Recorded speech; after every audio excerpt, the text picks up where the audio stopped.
नमस्कार।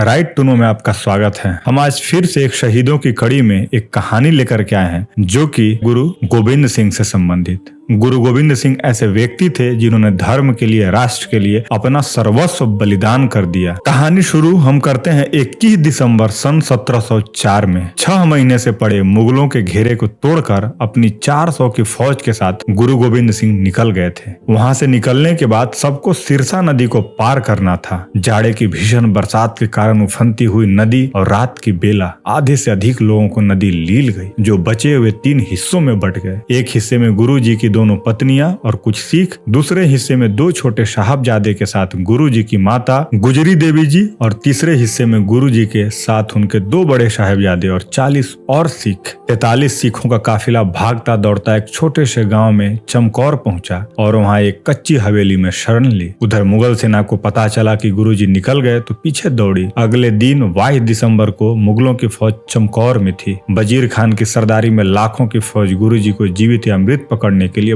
पागल थी। लाखों की मुगल सेना और 43 सिख। सिर्फ भूल जाइए युद्ध को, बस इतना याद रखिए कि सिखों में 36 मरे और मुगलों में लगभग सब। आश्चर्य होगा ना, आश्चर्य का नाम ही गुरु गोविंद सिंह जी था। मध्यकालीन भारत के हिंदुओं ने जो किया है वह आश्चर्य ही है। हजारों सैनिकों के बीच में 5-5 सिखों का जत्था निकलता था और लगभग सबको मारकर बलिदान होता था। 18 वर्ष के साहिबजादे अजीत सिंह जी और 14 वर्ष के साहिबजादे जुझार सिंह जी भी अपने जत्थों के साथ निकले और बिना घबराए हजारों को काटकर स्वयं का बलिदान दे दिया। आसमान रो रहा था और हवेली की छत से अपने बेटे के अद्भुत शौर्य देखकर पिता गर्व से खिल रहा था। ऐसा है भारत देश और इसके वीर पुत्र। जब केवल 10 बचे थे तो सबने कहा, आप निकलिए गुरुजी, पंथ के लिए आपका निकलना आवश्यक है। लाशों के बीच निकलते भाई दया सिंह जी ने कहा, गुरुजी रुकिए, तनिक साहबजादे के शव को अपनी चादर से ढक दूं। गुरुजी ने कहा, तुम्हारे पास 36 चादरें हैं, अगर मेरे 36 साहबजादों के शव पर चादर डाल सकते हो तो डाल दो, नहीं तो साहबजादे अजीत सिंह और जुझार सिंह के शव भी अन्य सिखों की तरह खाली ही रहेंगे। इस मिट्टी को याद रहना चाहिए कि उसके लिए उसके बच्चों ने कैसी कुर्बानी दी है। 5 दिनों बाद गुरुजी को पता चला माता गुजरी के साथ के दोनों छोटे साहबजादे को मुगलों ने पकड़ लिया था और वे सरहिंद के नवाब के यहाँ कैद थे।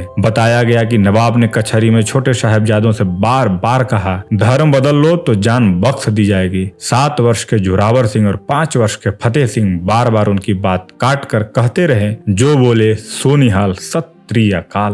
क्रुद्ध नवाब ने उन्हें एक ठंडे कमरे में कैद कर दिया जहां उनके शरीर पर कोई कपड़ा भी नहीं था। दोनों छोटे बच्चे नहीं टूटे तो अगले दिन उन्हें दीवार में चुनवा देने का हुक्म दिया गया। दीवार में चुनवाने का मतलब जानते हैं? बच्चों को खड़ा कर उनके चारों तरफ मसाले से ईंट थाप दी गई। बच्चे मरे और डरे नहीं। दीवार गर्दन तक पहुंची, तब तक दोनों बेहोश हो गए थे। फिर उन्हें बाहर निकालकर गला दिया गया। शायद वह दिन 27 दिसंबर था। बड़े साहबजादों के बलिदान ने पिता की कमर तोड़ दी, छोटे साहबजादों के बलिदान ने पिता का हृदय तोड़ दिया। 7 दिनों के अंदर राष्ट्र के लिए अपने चारों बेटों की बलि दे चुके पिता देर तक शून्य में देखते रहे। किससे कहें, क्या कहें? बहुत देर बाद मुख से कुछ शब्द फूटे, ईश्वर तू देख रहा है ना, तेरा तुझको अर्पण क्या लागे मेरा। बस 300 वर्ष ही बीते हैं उस दिन को। अधिकांश लोग भूल गए।